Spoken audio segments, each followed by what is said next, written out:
श्री कृष्ण चैतन्य प्रभु नित्यानंद श्री अद्वैत गदाधर श्रीवासादि गौर भक्तवृंद हरे कृष्णा कृष्णा कृष्णा हरे हरे हरे राम राम राम हरे हरे। नमो विष्णुपदाय कृष्ण कृष्णाय श्रीमते मधुसूदनाय नमस्ते मधुसूदनाय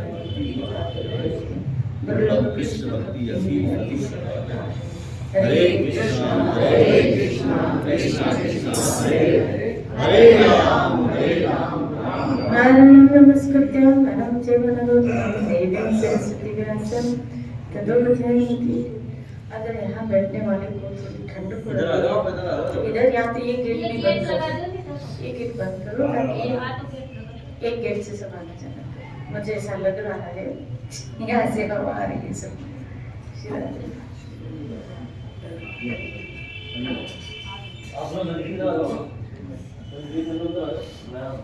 इधर भी जगह काफी है।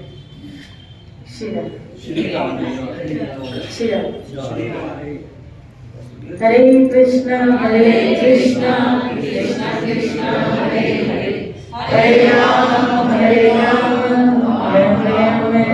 हरे। श्री प्रहलाद जी की स्तुति चल रही है। यहाँ प्रहलाद जी महाराज कह रहे हैं, हे जगत गुरु, आप इस सृष्टि के उत्पत्ति स्थिति और पालन करने वाले हैं। ऐसी अवस्था में इन जीवों को इस भव नदी से पार उतार देने में आपको क्या प्रयास है? हे दीनजनों के परम हितैषी प्रभु, भूले भटके मूढ़ ही महान पुरुषों के विशेष अनुग्रह पात्र होते हैं। श्री राधे जो आध्यात्मिकता से बिल्कुल, कभी कभी कई लोग ऐसे कहते हैं कि संत लोग उन जीवों के ऊपर विशेष ध्यान देते हैं, विशेष उनका प्यार का व्यवहार होता है, अनुग्रह का व्यवहार होता है उनके साथ। किसके साथ?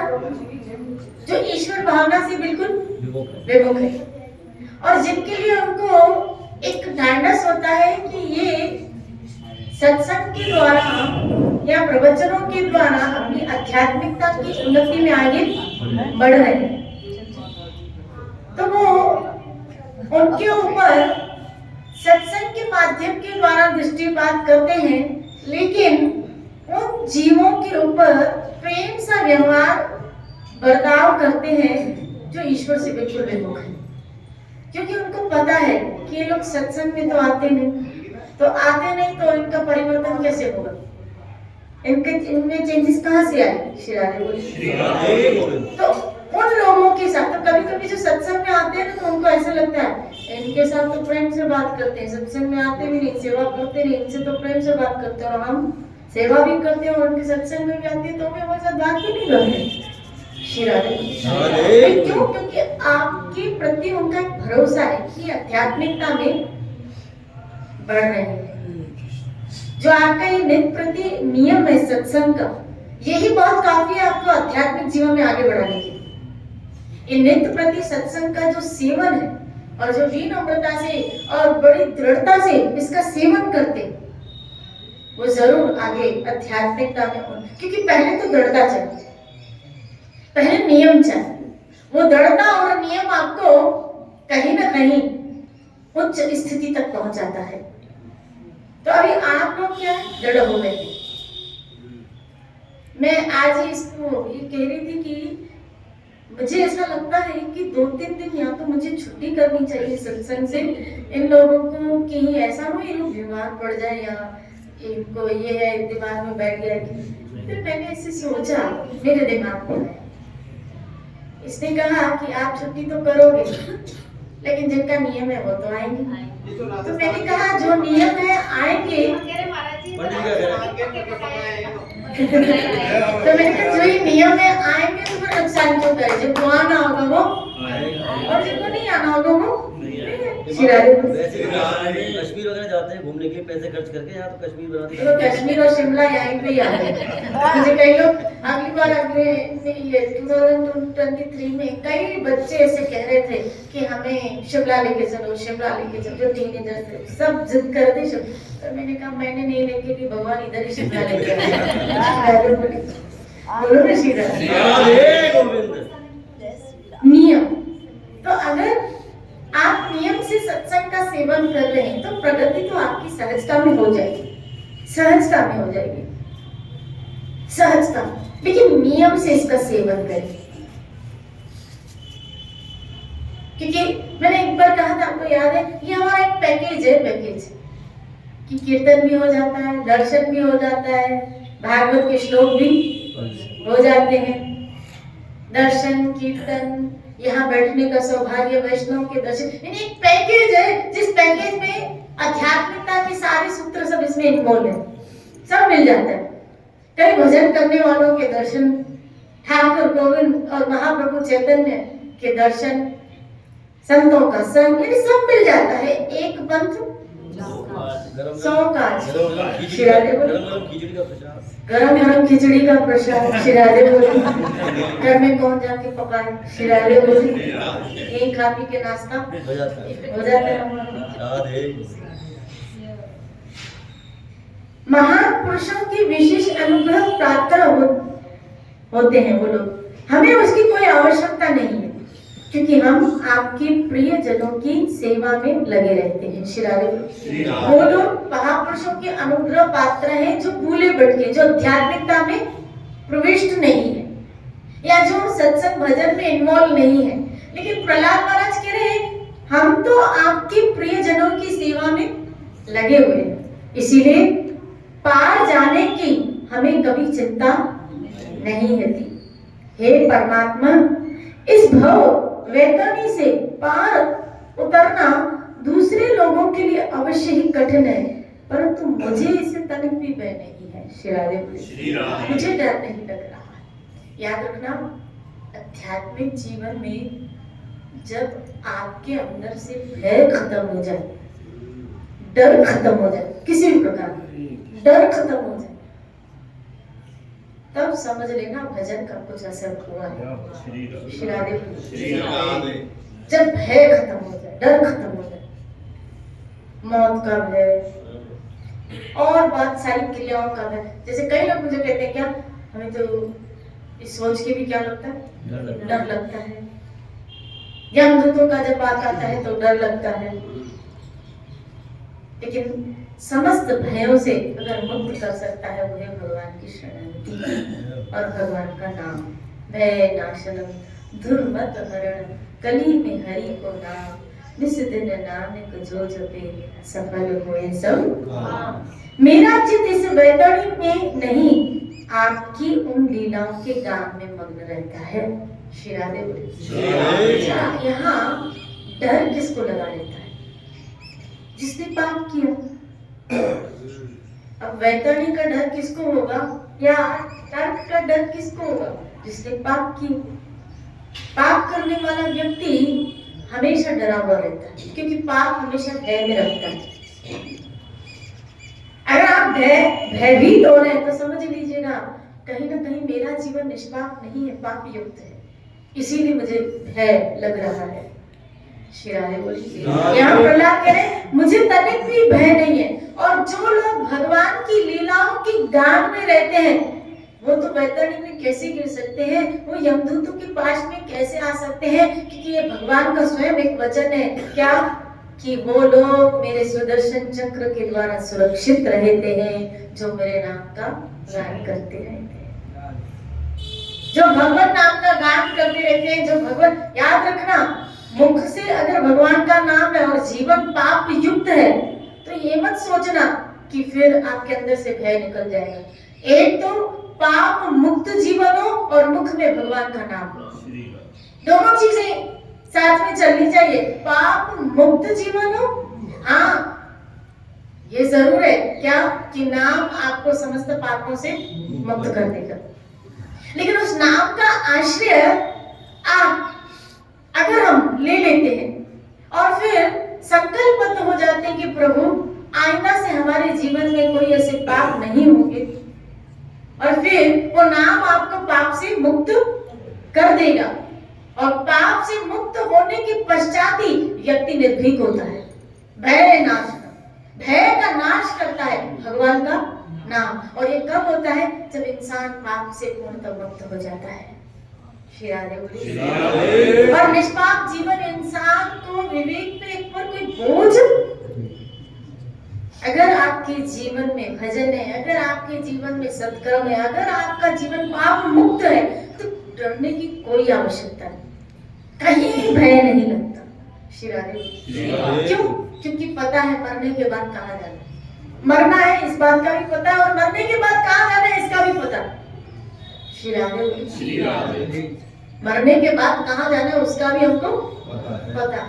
और भक्त तो बहुत ललायत रहता है, उस घड़ी का इंतजार करता रहता है। किस घड़ी का? क्योंकि यहाँ प्रहलाद महाराज कह रहे कि मैं आपकी लीलाओं के गान में मग्न रहता हूँ, आपके नाम में मग्न रहता हूँ। तो जो लोग भगवत लीला गान सुनते रहते हैं, उनकी गान करते रहते हैं, उनके विषय सुनते रहते हैं, तो जरूर जिसके लिए हम सुनते हैं ना, तो उसको देखने की भी इच्छा होती है। मीरा ने एक जगह कहा, अगर ये शरीर बंधन युक्त है ईश्वर से मिलने का, तो अच्छा है इस बंधन से भी मैं मुक्त हो जाऊं। और मृत्यु आपको इस बंधन से मुक्त करती है, भक्त को इस बंधन से मुक्त करती है, और उस जीवात्मा को ईश्वर के पास लेके जाती है, जिसका हमको इंतजार, और जिसके लिए हम उम्र भर सुनते रहते। रोज उसी के लिए तो सुनते हो, उसी के घर जाने की तो तैयारी में लगे पड़े। इसीलिए भीतर से भय क्या होना चाहिए? मुक्त, खत्म होना चाहिए। भीतर से भय नहीं होना चाहिए। आध्यात्मिक जीवन में भय, इसका मतलब है भजन, यहाँ जीवन में कुछ गड़बड़ियां चल रही है। किसी को पता न चले, किसी को पता न चले मैं ऐसे कर रही हूँ या मैं ऐसे कर रहा हूँ, किसी को पता न चले।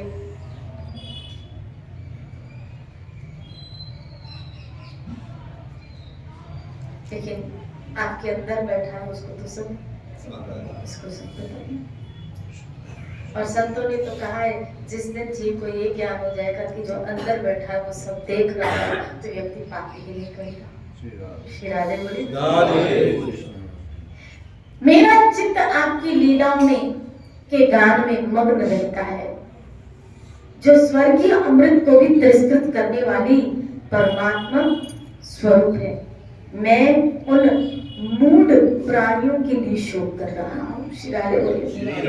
मुझे अपनी चिंता नहीं, जो आपके गुणगान से विमुख रहकर इंद्रियों के विषयों का माया में झूठा सुख प्राप्त करने के लिए अपने सिर पर सारे संसार का भार ढोते रहते हैं। शिराने बोले झूठा सुख, यहाँ प्रहलाद है, तो फिर सच्चा सुख कौन सा है?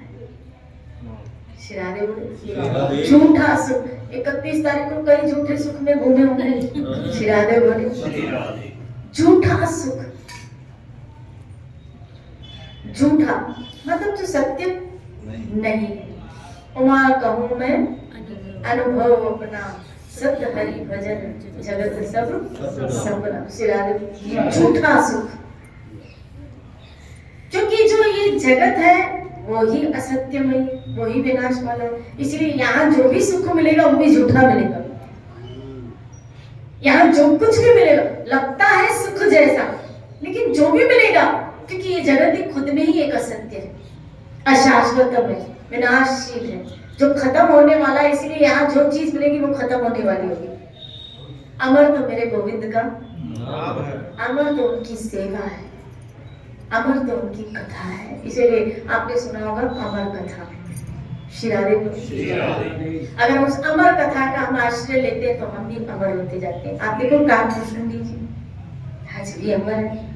कितने युग बीत गए, मार्कंडेय ऋषि कितने युग बीत गए, कितने युग बीत गए, कितना काल बीत गया, कितना समय बीत गया, लेकिन आज भी अमर है। क्यों अमर है?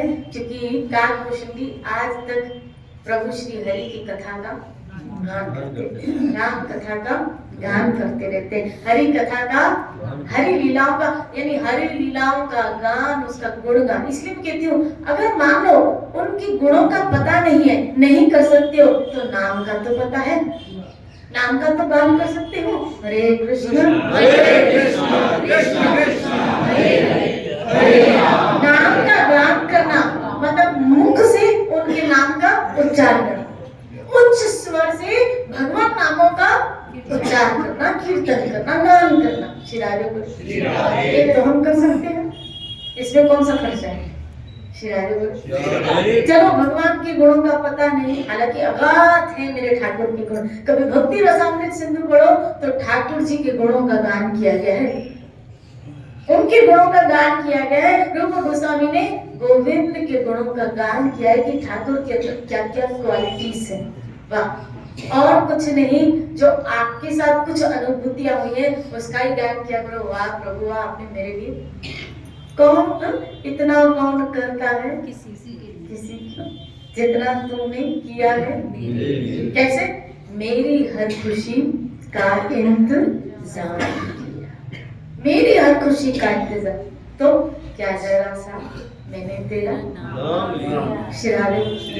अरे इतना ही मेरे ठाकुर ने मेरे लिए कितनी सारी व्यवस्था कर ली, चाहे आध्यात्मिक जीवन की ले लो, चाहे लौकिक जीवन की। आप देखो, हम सबों को गरम गरम स्वेटर्स, जैकेट्स, शॉल यहीं पर ले।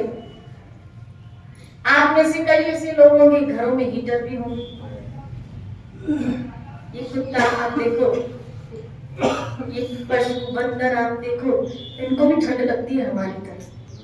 शिरारे गाय, कुत्ता, पशु, आप देखो कि कैसे ठंड में कहीं धूप निकली होती है ना थोड़ी भी, तो आपको ऐसे पशु थोड़ी धूप में बैठते हुए नजर आएंगे। हमको ठंड लग रही है, हमने स्वेटर पहन लिए, हमने जैकेट पहन लिए, हम हीटर में जाके बैठे। जितना उसने दिया है उसकी कोई गणना नहीं है। श्री राधे बोली। आप कहते हैं हम इतने ठंड में सुबह सुबह, उस सुबह में आपको गरम गरम पानी दिया, गरम पानी, इनमें से कोई ऐसा नहीं होगा जो ठंडे पानी में स्नान करके आए। श्री राधे बोली, बोलो श्री राधे बोली। और जो करके आया होगा वो शाबाश है, उनको हाथ जोड़ सच्ची में प्रणाम। श्री राधे बोली। लेकिन ईश्वर ने सुख तो दिया है, मालिक ने सब तो दिया है। सब यहाँ जितने बैठे गरम कपड़ों में बैठे, और दिया है मालिक ने तो यूज करो। मैं वो नहीं है कि भाई हम अपना वो छाती चोट, नहीं, मैं तो यूज दिया है तो गोविंद ने यूज करो। श्री राधे बोली। बचाव के लिए तो आपको, लेकिन मैं ये कहना चाहती हूँ, क्या उस हिसाब से हमने उसका भजन किया? क्या उस हिसाब से हमने उसकी शरणागति की? क्या नहीं ना। लेकिन उसने कैसी कैसी व्यवस्थाएं हमारे लिए, श्री राधे बोली, कैसी कैसी व्यवस्थाएं हमारे लिए, गाड़ियां दी, मोटरें दी, खाने के लिए। अब जाएंगे, घर जाएंगे, गरम गरम श्री राधे बोले, श्री राधे बोले, खाना सामने आएगा, प्रसाद सामने गरम गरम आएगा, गरम गरम चपाती सामने आएगी। श्री राधे बोले। क्या व्यवस्था है आपको उसके लिए? एक कुत्ते को सड़ी हुई रोटी मिली। श्री राधे। और तो फ्लाइट चला दी। श्री राधे बोले। और तो चलो ऐसे कई ऐसे मांगने वाले बेगर्स भी हमको, उनको वो भी ठंडा खाते हैं, हमको तो ठाकुर ने गरम दिया, गरम। श्री राधे बोले, आपको तो गरम। आप देखो वो एक जगह बैठते हैं, लकड़ियां जलाते हैं, आग सेकते हैं, उनको जो मिलता है वो खा लेते हैं। इतनी ठंड में ठंडा खा लेते हैं क्योंकि उनको वही मिल रहा है, वो खाए, और अपन को गरम गरम। वाह आपने गोविंद, थैंक यू, धन्यवाद प्रभु, आप मेरे लिए इतना सोचते हो। हरि का दास क्यों रहे उदास? श्री राधे बोले, हरि का दास क्यों उदास रहे? उसने बहुत अपने भक्तों के लिए तो वो बहुत करता है। याद रखना, वो अपने भक्तों का दास बन जाता है। जहाँ भक्त उसका दास है, तो वहाँ मेरा ठाकुर भी अपने भक्तों की सेवा करने में कहीं हिचकता नहीं, वो अपने भक्तों का दास बन जाता है। आप उसकी भक्ति में आके तो देखो, आप उसको अपना मालिक बना के तो देखो, आप उसको अपना पिता, आप उसको अपना सर्वस्व बना के तो देखो, कहीं वो। इसलिए जो हुआ, मैंने कभी कहा, जो हुआ 2023 में साइड रहे, अब सर उठा के ईश्वर की शरणगत होकर उसके नाम का सहारा ले कीजिए, प्रभु का नाम का। किसके बल पे? हाँ, सूरदास ने कहा ना, अब बल जब बल, कोई बल नहीं, मुझे बल आपका है। भगवान का बल लेके जियो, ईश्वर का बल लेके जियो। इसीलिए यहाँ प्रहलाद कह रहे हैं कि जो आपके गुणों से विमुख है, मुझे मेरी चिंता नहीं, मुझे पता है मैं वैतरणी में नहीं जाऊंगा। कितना कॉन्फिडेंस श्री राधे बोले, हरि के ऐसा ही कॉन्फिडेंस अंगद को रहा। जो भगवान के चरण कमलों के ऊपर अपने आप को न्योछावर कर चुके होते हैं, उनको बड़ा आत्मविश्वास होता है। श्री राधे बोले। और याद रखना, आध्यात्मिक बल आपको, जब आध्यात्मिक बल मिलता है, आत्मिक बल मिलता है, आप हर दुख को सहन करने में समर्थ हो जाते हो। चाहे फिर वो इमोशनली दुख हो, चाहे फिर वो शारीरिक दुख हो। लेकिन अगर आपके पास आत्मिक बल है, स्पिरिचुअल बल है, स्पिरिचुअल शक्ति है, आत्मिक बल है, तो आप हर स्थिति को फेस कर पाओगे। श्री राधे बोले। अर्जुन गीता में आया, उसको एक शब्द यूज किया गया भगवान ने, हे महाबाहु। आपने सुना, आपने इसमें पढ़ा होगा, महाबाहु। महाबाहु मतलब अर्जुन बहुत शक्तिशाली था, बहुत बलशाली था, इसलिए उसके लिए कहा गया महाबाहु। श्री राधे बोले। लेकिन अर्जुन कमजोर पड़ गया। दूसरे अध्याय में, पहले अध्याय के लास्ट श्लोक में आया है, अर्जुन उलट कर कह रहा है कि मैं युद्ध नहीं करूंगा। अच्छा मुझे बताओ, यहाँ अर्जुन को कौन सी कमजोरी है?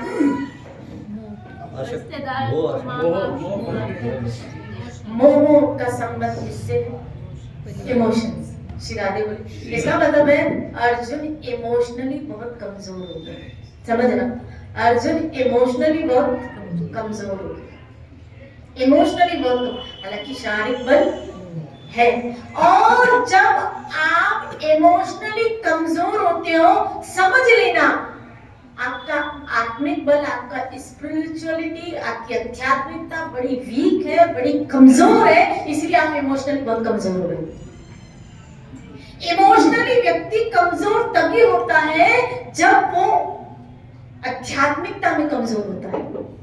श्री राधे बोले। यहाँ भगवान ने पहले से लेके 18वें तक के बीच में अर्जुन का आत्मविश्वास मजबूत किया है। श्री राधे बोले। आत्मिक बल मजबूत किया है उसका, है ना? श्री राधे बोले। उसका जो मोह था, अर्जुन ने एक्सेप्ट किया, अर्जुन ने एक्सेप्ट किया, मुझे मोह है। किया, कहाँ किया?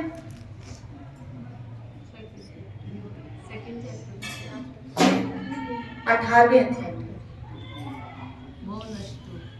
नष्टो मोह स्मृति लब्धा। श्री राधे बोले।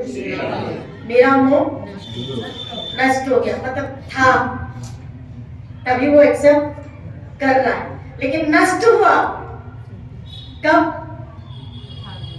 जब ठाकुर जी ने उसको उपदेश दिया। श्री राधे बोले। उसके आत्मिक बल मजबूत हुआ, और जहां ही उसका आत्मिक बल मजबूत हुआ, उसने कहा अब मैं, हे हरि, हे गोविंद, मैं युद्ध करने के लिए।